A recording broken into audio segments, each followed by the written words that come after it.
नमस्कार साथियों, स्वागत है आप सभी का अंकित इंस्पायर्स इंडिया पर। मैं हूं अंकित अवस्थी और आप हैं मेरे साथ में डोनाल्ड ट्रंप के एक और ऐलान के साथ। और ऐलान ये कि हम ईरान युद्ध छोड़ रहे हैं। कब छोड़ रहे हैं आगे बताएंगे आपको। साथ ही साथ ट्रंप ने दुनिया के भर के देशों से कह दिया है कि सुनो, अब स्ट्रेट ऑफ हॉर्मुज खुलवाना हमारे बस की बात नहीं है। जिनको तेल चाहिए खुद जाइए, रास्ता खुलवाइए, अपने हिसाब से काम करिए। और सबसे ज्यादा धमकाया गया है नाटो कंट्रीज को, साफ कहते हुए कि सुनो यार, तुम लोग हमारे साथ युद्ध में नहीं आए, हम अब तुम्हारे साथ नहीं रहेंगे, हम विचार कर रहे हैं। साथ ही साथ हम ये भी धमका रहे हैं कि जब तुम युद्ध में नहीं आए हो तो फिर हम स्ट्रेट ऑफ हॉर्मुज किसके लिए खुलवा रहे हैं। तेल हमारे पास भरपूर है, जिसे चाहिए आइए और ले जाइए। हमको तेल बेचकर पैसा कमाना है, हम कमा लेंगे, लेकिन तुम्हारे लिए हम स्ट्रेट ऑफ हॉर्मुज का स्ट्रेस क्यों लें और अपने लोगों को नुकसान क्यों पहुंचवाएं। मतलब ये वो वाली बात है कि भाई साहब, बचपन में अगर कभी आपने मिट्टी के घरों में बनाते हुए देखा हो तो एक उद्यमी बालक आया, आपका घर फोड़कर चला गया। अब आप रोते रहिए, अब आपको बनाना है, बनाइए। खेलना आपको जो है वही वाली बात है कि स्टेट ऑफ हॉर्मुज बंद है, दिक्कत आपकी है, अमेरिका को कोई दिक्कत नहीं है, वो तो बढ़िया आलीशान घर में रहता है। कुल मिलाकर ट्रंप ने दुनिया को फिर से बता दिया है कि अमेरिका किसी का नहीं होता। ये युद्ध शुरू किया दुनिया को ये कह करके कि हम दुनिया में शांति लाएंगे, क्योंकि ईरान दुनिया के लिए चिंता का विषय है। लेकिन अब ये कह रहे हैं कि हमको जो मकसद था पूरा, वो हमने पूरा कर लिया। पत्रकारों ने पूछ लिया, सर जी मकसद क्या था आपका जो नहीं भूलना था, हमें जरा बताएंगे। तो ट्रंप क्या कहे हम आपको आगे चलिए बताएंगे। इसके साथ साथ ईरान ने जो भी करना है वो अपनी तैयारियां पूरी करके बैठा है, क्योंकि एक तरफ अमेरिका ये भी तो पैरेलल हूल दिए जा रहा है कि हम जमीन पर उतरेंगे, यूरेनियम लूट कर भाग जाएंगे, खर्ग आइलैंड पर कब्जा कर लेंगे, सब चीजों में। इधर ये धमकाए फिर रहे हैं। इनका कहना है कि करके देखो बेटा, अगर किए तो वेस्ट एशिया में जितने भी अमेरिका की कंपनीज के ठिकाने हैं, फिर चाहे वो एप्पल है, माइक्रोसॉफ्ट है, गूगल है, हम उन सबको निशाना बनाएंगे और आज रात 8 बजे से ही काम करना शुरू कर देंगे। तो भैया बात ऐसा है, वॉर गेम चल रहा है और उस वॉर गेम में हर आदमी अपने स्तर की प्रतिक्रियाएं दे रहा है। आइए सारी बातों को विस्तार से समझते हैं। और जाते जाते विज्ञापन में एक पॉइंट ये कि भैया सब्सक्राइब का एक बटन है चैनल पर, जिसे दबाने का कोई खर्चा नहीं है। जो भी हमारे सीनियर लोग ये समझते हैं कि इसको दबाने के बाद अंकित के पास हमारे बैंक अकाउंट से पैसा चला जाएगा, सर नहीं जाएगा। और कृपया करके इस नंबर को बढ़ा दीजिए। जो सब्सक्राइब नहीं किए हुए हैं और हमको पूरा प्यार दे रहे हैं, सुन रहे हैं हमें, इसे सब्सक्राइब करें और इसे आगे चलाएं। चलिए तो खबर को विस्तार से चर्चा कर लेते हैं। ट्रंप ने अपनी तरफ से साफ साफ कह दिया है कि सुनो, जिस बात के लिए मैं आया था ये कहने कि स्टेट ऑफ हॉर्मुज अब जाकर के खाली करा दिया है मैंने, कोई भी जहाज यहां से निकले अमेरिका साथ खड़ा है। अब अमेरिका साथ भी नहीं खड़ा है और हम ये सपना भी छोड़ चुके हैं कि हम स्टेट ऑफ हॉर्मुज खुलवाएंगे। मतलब साफ है, स्टेट ऑफ हॉर्मुज में ईरान का दबदबा कायम रहेगा आज के हिसाब से, ट्रंप के बयान के हिसाब से। यानी ईरान से जिसको बात करनी है कर ले। ईरान के सामने ये छोटू सी जो जगह दिख रही है आपको, ये ओमान के पास है। तो ईरान और ओमान दोनों मिलकर जो डिसाइड करें कर लें साहब। अपन ने तो घर खिला दिया, आपको आना है पर्शियन गल्फ से निकाल कर पानी में से जहाज लेकर जाना है, ईरान से बात कर लीजिए, अपनी सुरक्षा खुद करिए, हमें मतलब नहीं है। ओके, ये बात इन्होंने पत्रकारों को साफ साफ कहते हुए कहा कि हम अपने सैन्य अभियान खत्म करने के लिए तैयारी में हैं। अब चाहे स्टेट ऑफ हॉर्मुज बंद रहे, हमें इसको खोलने की कतई आवश्यकता नहीं है। अखबारों को अपने इंटरव्यू में इन्होंने साफ साफ कहा कि साहब, हम लोग आने वाले समय में ईरान में जो परिवर्तन चाहते थे वो होता हुआ देख रहे हैं। इनसे पूछा गया, सर क्या करने गए थे? बोले हम गए थे कि ईरान कभी न्यूक्लियर बॉम्ब ना बना पाए। बोले बहुत बढ़िया सर, न्यूक्लियर बॉम्ब तो ना तो आप अब तक उसको खत्म कर पाए, ना न्यूक्लियर बॉम्ब का मसाला वहां से बाहर निकाल पाए, कुछ भी नहीं कर पाए, लेकिन आप कह रहे हैं कि हमने बहुत नुकसान पहुंचाया। बिल्कुल सही कह रहे हैं, आपने ईरान को नुकसान नहीं, पूरी दुनिया को बहुत नुकसान पहुंचाया, क्योंकि उसके बाद में इसने एक एक करके आपके सभी ठिकानों को नुकसान पहुंचाना शुरू किया। फाइनली अब आप यहां पर इन सबको मरता गिरता छोड़कर जाने की बातें करते हुए दिखाई दे रहे हैं। इस बीच में ईरान क्या किया?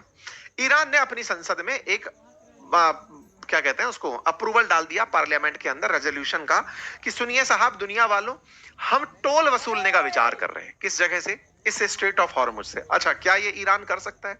समझिए, जब अमेरिका युद्ध करके उसको इस काम से नहीं रोक पाया, तो जब अमेरिका खुद कह रहा है कि मैं चला जाऊंगा यहां से, उस समय तो ईरान और ज्यादा धौंस के साथ करेगा। अच्छा, अगर ईरान ऐसा करेगा तो क्या उसका कोई मोरल ग्राउंड है इसके पीछे? अब तक तो नहीं किया था, अब करेगा तो उसका मोरल ग्राउंड ये है कि दुनिया वालों, जब हमारे ऊपर गोले बरस रहे थे, तुम में से कोई देश अमेरिका को रोकने नहीं आया।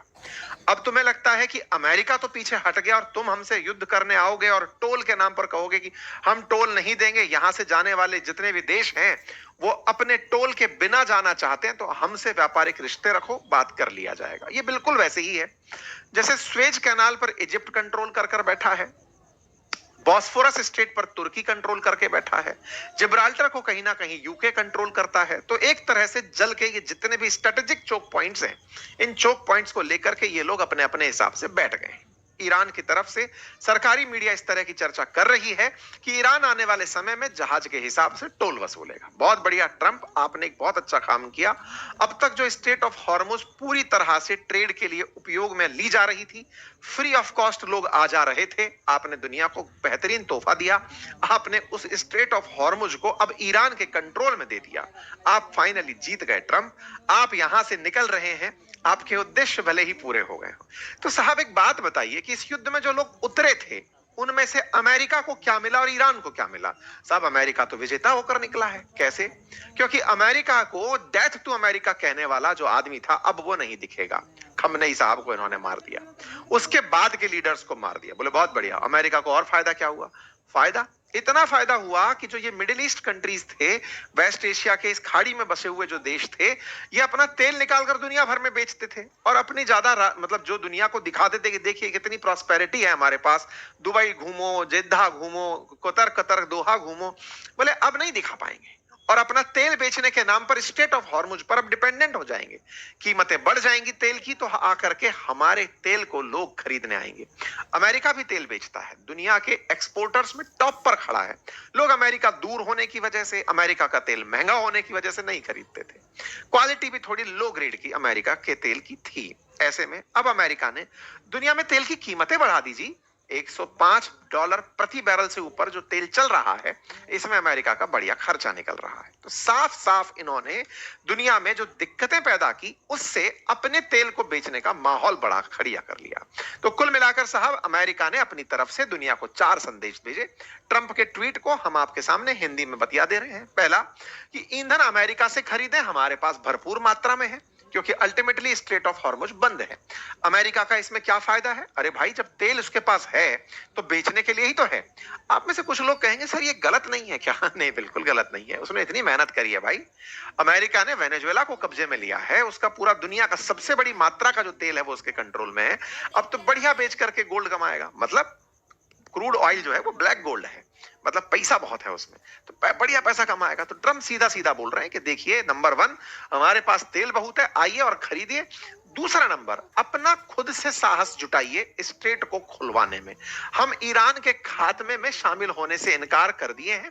जो देश हमसे मना कर दिए कि वो साथ नहीं आएंगे, अब खुद जाओ और स्ट्रेट ऑफ हॉर्मुज खुलवाकर पैसे निकाल लो। अमेरिका अब आपकी मदद के लिए वहां नहीं खड़ा होगा, ठीक वैसे ही जैसे आप लोग नहीं खड़े हुए थे। और ईरान का बुनियादी तौर पर सफाया हो चुका है, कठिन काम पूरा हो चुका है। जाओ और अपना तेल खुद ले लो।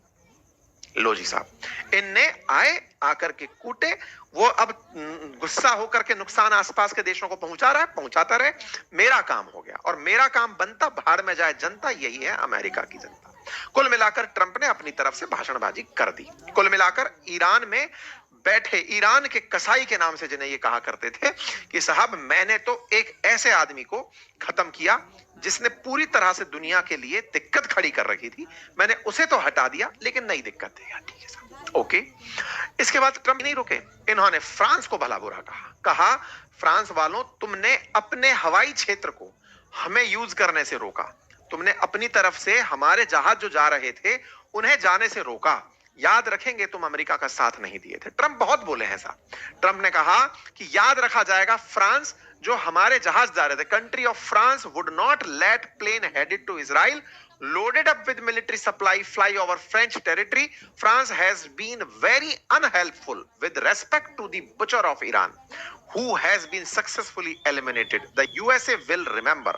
ये बिल्कुल ऐसे नहीं होता खरा खरा कि बेटा तुम हमारा साथ नहीं दिए थे। बिल्कुल गले के अंदर होने वाले, जो बच्चों के अंदर होने वाले झगड़े हैं, वैसी ट्रंप फीलिंग दे रहे हैं कि सुनो ये फ्रांस वालों, तुम हमारा साथ नहीं दिए ना, याद रखेंगे सब, देख लिया जाएगा। अच्छा, इसी बीच में इनका देखना और जेट फ्यूल का भाव बढ़ जाना, ये अलग एक एंगल है, उसको कभी हम और डिटेल में डिकोड करेंगे। फ्रांसीसी लोग निकल कर आए कि साहब हमने तो मना ही नहीं किया, आपको हो सकता है मिस इन्फॉर्मेशन हो। लेकिन क्या वाकई में ऐसा है, फ्रांस ने मना नहीं किया होगा? असल में यूरोप इन दिनों एक अलग चाल चल रहा है। यूरोप के दो देश, स्पेन और इटली, साफ साफ अमेरिका को मना कर दिए हैं कि आप अपने जहाजों को, अब देखो ऐसे समझो, अगर पश्चिम एशिया में फारस की खाड़ी में ईरान पर गोला गिराना है तो अमेरिका की क्रेडिबिलिटी खत्म होने का प्रमाण देखिए। सबसे पहले इन पश्चिम एशिया के देशों ने, जो खाड़ी में फंसे हुए देश हैं, यूएई, ओमान, कतर, बहरीन, इन सब ने पहले अमेरिका को मना किया कि साहब आप हमारे यहां से गोला नहीं चलाएंगे। पहला पहला प्रभाव खत्म। दूसरा, डियागो गार्सिया, इंडियन ओशियन के अंदर बसी हुई वो जगह जहां पर अमेरिकी जहाज खड़े रहते हैं, यूके ने मना किया, आप यहां से ईरान पर बम नहीं चलाएंगे। ओके, बचा कौन? इजराइल। इजराइल के पास जॉर्डन। इजराइल में और पानी के अंदर इन्होंने अपना अब्राहम लिंकन खड़ा किया, उधर केराल आर फोर्ड खड़ा किया, बोले यहां से फाइटर जेट जाएंगे, बम चला के आएंगे। बोले बहुत बढ़िया। लेकिन इजराइल तक भी तो जहाज भेजना पड़ेगा। अच्छा, फाइटर जेट्स बहुत लंबी दूरी तय करते हैं, या तो उनको रिफ्यूल करना पड़ता है, और चूंकि फाइटर जेट कंफर्टेबल चीजें नहीं है, मतलब आप ऐसे समझिए कि एक फाइटर जेट अगर उड़ करके अमेरिका से चल के ईरान पर गोला गिराने आ रहा है और उसको 2-4 घंटे अगर चलना पड़ गया, तो कॉकपिट में बैठा आदमी जो है ना, आपने हवाई जहाज की अगर यात्रा की हो तो जहाज का जो पायलट है वो भी खड़ा होकर के थोड़ा बहुत मूवमेंट करता है। फाइटर जेट्स तो युद्ध के लिए ही बने हैं, और एकदम बिल्कुल ऐसे कि बस अब रेसर कार की तरह जाना है, एकदम अटेंशन में जाना है, तो इनको समय समय पर रुककर रिफ्यूलिंग, सर्विसिंग, ये सब देनी होती है। भारत भी जब फ्रांस से चलकर राफेल आए थे तो उन्हें रोका गया था और उन्हें यूएई के अंदर रोक करके सर्विस किया गया था कि बैठो भाई, थोड़ा सा इंतजार करो, फिर उड़ के जाना। फाइटर जेट्स को लंबा नहीं उड़ाया जाता क्योंकि तेज बहुत चल रहे हैं, मतलब आप तेज गति से चलती हुई गाड़ी है, भले ही उसको दूरी तय करनी है, लेकिन उसको दिक्कतें भी काफी सारी आएंगी, ऐसे समझिए। अब क्या हुआ, इन देशों ने कहा कि हम आपके जहाज जो ऊपर से हमारे उड़ के जा रहे हैं, उड़ेंगे यूरोप से ही। मतलब आप अगर हम नक्शा उठाकर देखेंगे तो अमेरिका से आपको पहुंचना है इजराइल, तो हमला करने के लिए यूरोप को क्रॉस करना है। यूरोप के अंदर देश हैं, इटली है, स्पेन है, ये बिल्कुल मेडिटेरेनियन सी के किनारे बने हुए देश हैं। इन सबको अपनी लोकेशन का महत्व पता है कि अमेरिकी जहाज हम पर से निकल कर जाएंगे, तो ये रुकने की बात करेंगे। इंटरेस्टिंग है कि नाटो कंट्रीज में ये जो जितने भी यूरोपियन देश हैं, इन देशों में लगभग 30 से अधिक ऐसे बेसेस हैं जहां अमेरिकी सैनिक टिके हैं। तो इन देशों ने साफ साफ इनकार कर दिया कि हम आपके जहाज को उतरने नहीं देंगे। बोले क्यों? बोले हम अपनी जमीन का उपयोग युद्ध में नहीं होने देंगे। स्पेन जैसा देश जो कि पिग्स कंट्रीज में शामिल होता है, माना जाता है कि अर्थव्यवस्था पिछड़ रही है, ये साफ साफ इनकार कर दिए कि नहीं अमेरिका वालों, हम तुमको युद्ध में पार्टिसिपेट नहीं करने देंगे, मतलब अपनी जमीन का इस्तेमाल नहीं होने देंगे। भाई साहब, यूएस की मिलिट्री बेस बनाकर बैठी, जैसे डियागो गार्सिया में, जैसे पश्चिम एशिया के देशों में, जैसे यूरोप के इन देशों में, यूज नहीं कर पाई। ये काम फ्रांस भी कर दिया है। तो कुल मिलाकर के अमेरिका को बड़ा दुख हुआ। ये दुख हुआ, इससे ये बच्चा रूस गया, और रूस करके भाई साहब इन्होंने बहुत भला बुरा कहा। जैसे इनसे पूछा गया रिपोर्टर के द्वारा कि सर आप बताइए युद्ध कब खत्म हो रहा है? इनने कहा मुश्किल से 2 और 3 हफ्ते हम वहां से निकल जाएंगे भाई, 2-3 हफ्ते में हम वहां से निकल जाएंगे। ओके, 2-3 हफ्ते में आप निकल जाएंगे। रिपोर्टर नहीं रुके, इन्होंने पूछा कि देखिए वैसे तो ये लंबे समय तक चलने वाली चीज है, हमने ईरान को इतना पीछे पछाड़ दिया कि वो स्टोन एज में चला गया है, हम भी 2-3 हफ्ते में वहां से बाहर आ जाएंगे। ट्रंप ने कहा जब when they are ready, maybe in a long time from now, able to develop a nuclear weapon, you will have a president like me who will go there and will knock the hell out of them again. और हमने उनको इतना पीछे धकेल दिया है कि अब वो अपना न्यूक्लियर वेपन नहीं रख पाएंगे, और अगर कभी मान लो कि उन्होंने फिर से डेवलप किया और कोई मेरा जैसा राष्ट्रपति फिर आया, तो उनको फिर ठोक कर आएगा और उन्हें नरक के द्वार में टिका देगा। Okay sir. अच्छा, तो अब ऐसे के अंदर इनसे फिर पूछा गया, एक और डायलॉग इन्होंने मार दिया। इन्होंने कहा कि अब तो ये हालत है कि ईरान वाले अमेरिका को मार भी नहीं रहे हैं, मतलब उनके गोले भी हम पर नहीं चल रहे हैं, हमने उनको इतना ज्यादा तोड़ दिया है। अब इसमें एक बड़ा इंटरेस्टिंग वाकया हुआ। असल में क्या है कि ट्रंप ने अपने सामने एक आभासी दुनिया बना ली है। उन्हें ऐसा लगता है वो जो बोल रहे हैं यही सोर्स ऑफ इंफॉर्मेशन है, दुनिया के पास इंफॉर्मेशन का स्रोत चूंकि ट्रंप है, तो ऐसे में ट्रंप ने जो कह दिया दुनिया उसको मान लेगी। ट्रंप ने बिल्कुल वैसे ही कहा कि अमेरिका पर तो वो लोग हमला भी नहीं कर पा रहे हैं, ऐसी स्थिति हमने ईरान की कर दी है। ये बात अर्ध सत्य है। अर्ध सत्य कैसे है? अमेरिका पर हमला नहीं कर पा रहे, इसका मतलब है कि अमेरिका का जो देश है, जहां जमीन है नॉर्थ अमेरिका के अंदर, कॉन्टिनेंट के अंदर, वहां निश्चित ही ईरान का हमला नहीं होता। लेकिन अमेरिका ने दुनिया भर के अंदर, जहां भर में लगभग 250 से अधिक जहां जहां बेस बनाए हुए हैं अपने, उन बेसिस को तो टारगेट किया जा रहा है। उसे कैसे लेंगे? जैसे ट्रंप जब ये बात बोले तो गलतफहमी दूर करने के लिए ही अमेरिकी एक बेस के ऊपर एक स्ट्राइक, मतलब मिडिल ईस्ट के अंदर ही एक यूएस ट्रुप जहां पर थी, वहां पर आकर मिसाइल गिरती है तुरंत कि सर आप कंफ्यूज हो रहे हैं, हम आपके बेसिस को निशाना बना रहे हैं। लोगों ने तुरंत निकाल निकाल के दिखाया कि सर ये अवाक आप ही का था ना, जो अभी सऊदी अरब के अंदर बैठा था और फोड़ दिया गया।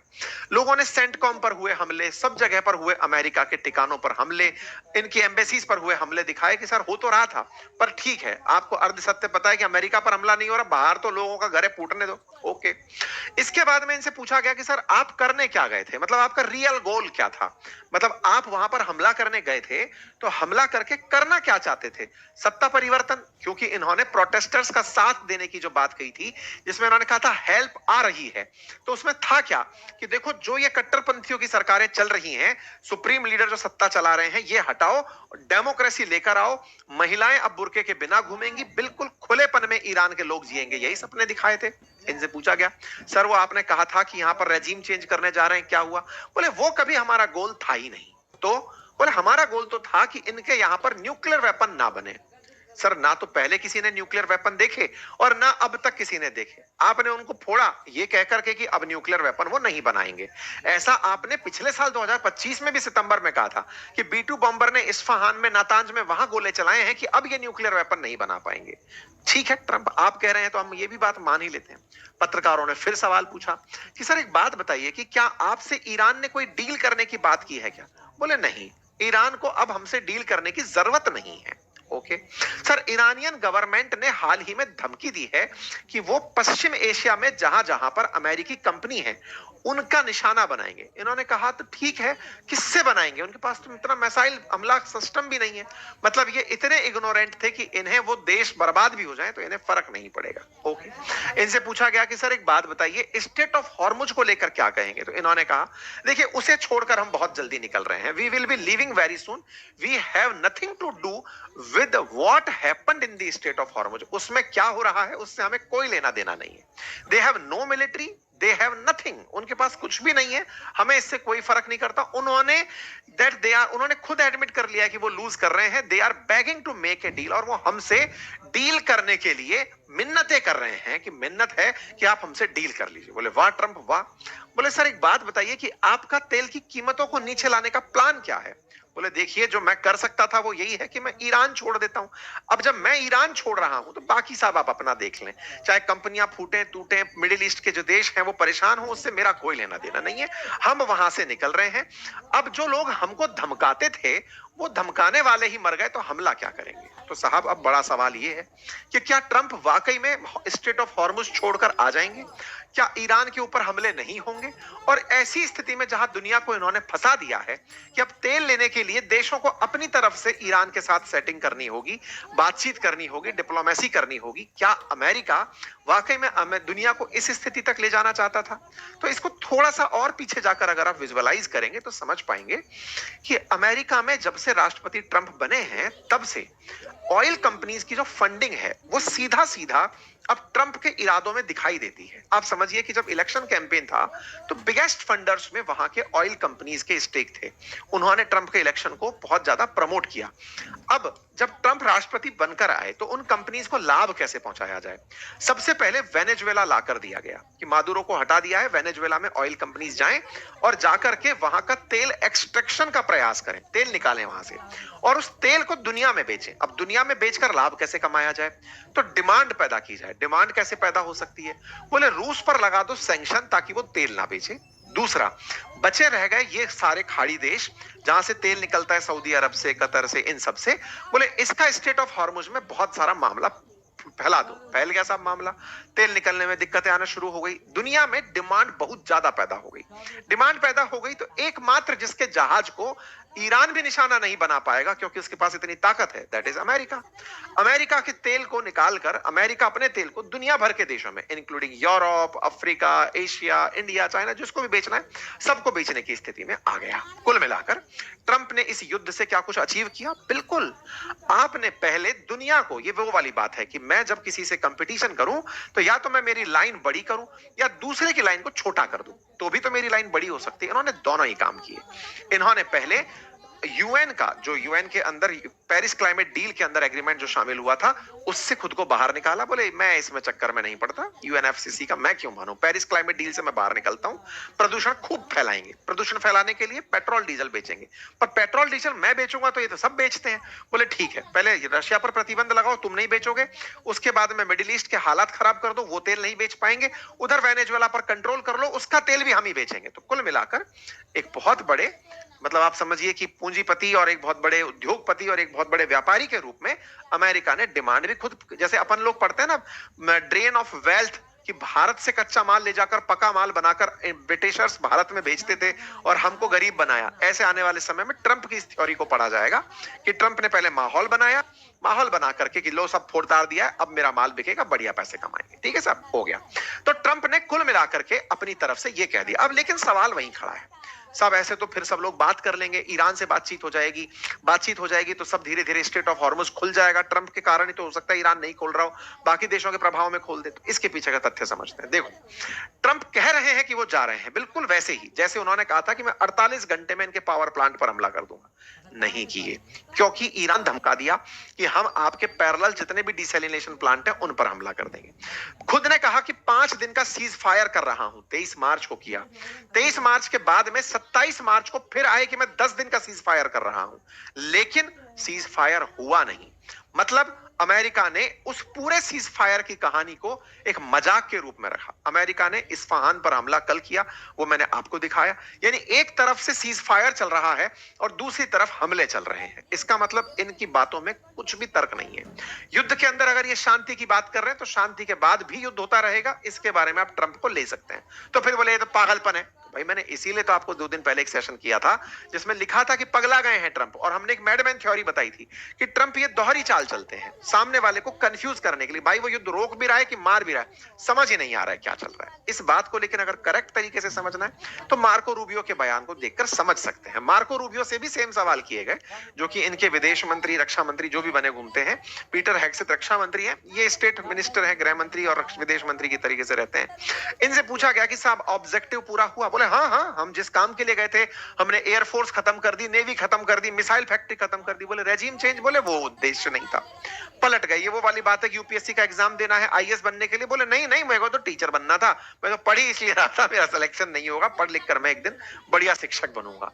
तो साहब एग्जाम क्वालिफाई नहीं हुआ तो इन्होंने अपने आप को जिस भूमिका में है उसी को सही से मान लिया।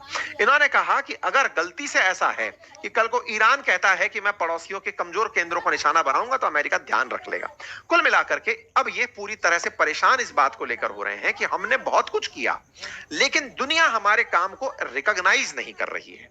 लोग जितने भी हैं वो हमें रिकॉग्नाइज नहीं कर रहे हैं। इनसे किसी आप ही की तरह लोगों में से सवाल उठ गया कि सरकार एक बात बताइए। अच्छा, अमेरिकियों की एक खासियत यह है कि सवालों का जवाब देने से नहीं हटते। आप जो पूछोगे जवाब दे देंगे, इन्हें फर्क नहीं है। जैसे कई जगह आपके दिमाग में एक पिक्चर रहती है ना कि यार ये तो हम अपने राजनेताओं से पूछ ही नहीं सकते, इनसे आप जो चाहो पूछ लो। इनसे पूछा, ओ भैया वो Kim Jong Un north Korea वालों के बारे में क्या ख्याल? बोले वो अच्छा आदमी है। ईरान बेकार आदमी। बोले वो अच्छा आदमी कैसे? बोले उसके पास न्यूक्लियर बम भी है, उसके बावजूद कभी उसने अमेरिका मुर्दाबाद, इजराइल मुर्दाबाद नहीं किया। Death to America, death to Israel कभी नहीं किया। ईरान वाले करते थे इसलिए पनिशमेंट पाए। तो भाई आप आपके दिमाग में रहना चाहिए कि अमेरिका की नजर में न्यूक्लियर बम रखने वाले भी अच्छे हो सकते हैं। नॉर्थ कोरिया के दिन बढ़िया चलकर आ गए। खैर, किम जोंग भी इनके बारे में, नॉर्थ कोरिया के बारे में जो भी इनके स्टेटमेंट रहे हो, कुल मिलाकर ये अपनी पूरी ईरान की प्रक्रिया को अपनी सफलता के रूप में बताते हैं। ओके, इसके बाद में आगे की क्या कहानी है? आगे की कहानी कुछ इस प्रकार से है कि कल हमने आपको जानकारी दी थी कि अमेरिका प्लानिंग कर रहा है कि वो युद्ध में अपने सैनिक उतारेगा। क्या वाकई में उतारेगा? देखो क्या है ना जी, आज रात को मतलब टाइम दिया है कैरोलिना लेविट ने कि 9 बजे ट्रंप देश को संबोधित करेंगे। अब क्या संबोधित करेंगे अमेरिका को, यह सुनना होगा। अमेरिका के समय के हिसाब से सुबह 6 बजे होगा कल के दिन, तो आपको वो जानकारी मिल जाएगी। उस पर हम अभी चर्चा करेंगे कि क्या क्या घोषणाएं कर सकते हैं वो।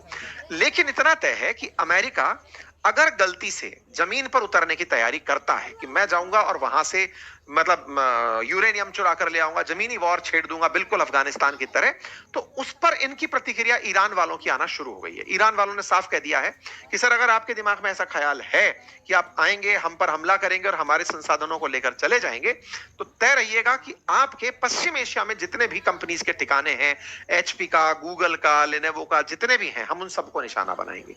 अब बात कर लेते हैं अपडेट में कि सर वो पाकिस्तान ने जो मध्यस्थता की थी उसका क्या हुआ। आपको याद होगा हमने कल भी आपको ये सेशन में जानकारी दी थी कि पाकिस्तान के लिए बेगानी शादी, अब्दुल्ला दलाल हमने कहानी सुनाई थी, याद है? कल के सेशन को अगर आप चेक करेंगे, उसमें मैंने एक पॉइंट रेज किया था। मैंने ये कहा था कि पाकिस्तान का उपयोग अमेरिका वैसे ही कर रहा है जैसे रिचर्ड निक्सन ने किया था पाकिस्तान का इस्तेमाल। रिचर्ड निक्सन ने किसिंगर को भेज करके कहा था पाकिस्तानियों से कि हमारे रिश्ते चाइना से बहाल कराओ, याद आया? अब एग्जैक्टली वही हुआ। पाकिस्तान के अंदर 2 दिन पहले 29 और 30 मार्च के दिन जब आपने सुना था कि यहां पर मिस्र से, सऊदी से, तुर्की से विदेश मंत्री आए थे बातचीत करने के लिए, तो मैंने आपसे यह कहा था कि अब पाकिस्तान जो है वो चाइना जाएगा बातचीत करने के लिए, क्योंकि पहले भी अमेरिका जिन चीजों को नहीं कर पाता फिर वो चाइना को लेकर आता है। तो देख लो यही हुआ। आज का अपडेट यह है कि पाकिस्तान के विदेश मंत्री जिन्होंने इन सबसे बातचीत की थी, इशाक डार, अमेरिका के इशारे पर चाइना पहुंच चुके हैं। वांग वी से, जो कि वहां के विदेश मंत्री हैं, उनसे मुलाकात किए हैं। मुलाकात के पॉइंट जो निकल कर आए वो 5 सूत्रीय पॉइंट के रूप में दुनिया के सामने रखे गए और उनके अंदर यही वाली बात कि स्ट्रेट ऑफ हॉर्मुज खुलवाना है और अंतरराष्ट्रीय शांति लेकर आना है। मतलब ट्रंप जो खुद नहीं कर पा रहे, अब उन्हें चाइना की जरूरत पड़ गई है। क्यों? क्योंकि ईरान से $400 बिलियन का तेल खरीदने का चाइना ने एग्रीमेंट किया हुआ है। ऐसे में अगर ईरान टोल लगाने निकल पड़े तो चाइना के बहाने ईरान को मजबूती देने का हो सकता है एक ऐसा प्लान लाया जाए जिसमें ईरान को दुनिया भर के देश कहें कि तुम्हारा जो नुकसान हुआ है हम उसके लिए तुम्हारे को मदद दे देते हैं। ये इन 5 सूत्री कार्यक्रमों के अंदर ये बात कही गई है कि ह्यूमैनिटेरियन लॉज को ध्यान में रखते हुए पीस टॉक को बढ़ाते हुए आगे चलना होगा और तय किया जाएगा कि कैसे ईरान की सॉवरेनिटी की सुरक्षा की जा सके और जो लोग यहां पर फंसे हैं उनकी मदद की जा सके। साथ ही साथ में यूएन के नेतृत्व के अंदर कैसे कॉम्प्रिहेंसिव पीस प्रोग्राम को लाया जा सके। अर्थात जो जिसको बिगाड़ना था बिगाड़ दिया, अब यूएन भी आएगा, चाइना भी आएगा, दुनिया भर के देश रास्ता निकालेंगे कि ईरान को शांत किया जाए, स्ट्रेट ऑफ हॉर्मुज को खुलवाया जाए। और उसके साथ बातचीत के लिए अमेरिका ने बैकडोर चैनल से पाकिस्तान का फिर से इस्तेमाल किया और चाइना को पिक्चर में घुसा लिया, क्योंकि डायरेक्ट चाइना के साथ बातचीत कर नहीं पा रहे थे। कुल मिलाकर के अब ईरान की चेतावनी अपनी जगह है। अरागची ने साफ कहा है युद्ध हमने शुरू नहीं किया था, अब आप आए हो तो जमीन पर आपका स्वागत रहेगा, हम 6 महीने तक युद्ध लड़ने की तैयारी में है।